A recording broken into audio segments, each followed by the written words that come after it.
Nëse vuani nga gjëndra tiroide, këto ushqime janë shpëtimi juaj. Nëse lakrës jeshile i shtoni dhe disa përbërës, do të fitoni sallatë të shkëlqyer, një bombë energjike e cila ndikon në punën normale të gjëndrave tiroide.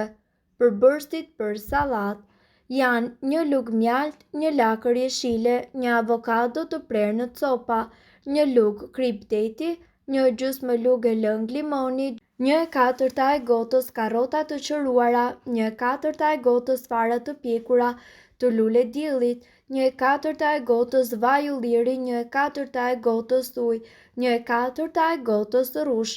Përzieni mjaltin, vajin e ullirit, lëngun e limonit, kripën dhe përzieni.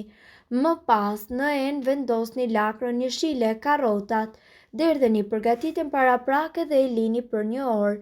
Shtoni avokado, fara dhe më pas rrushin dhe ju bëf të mirë.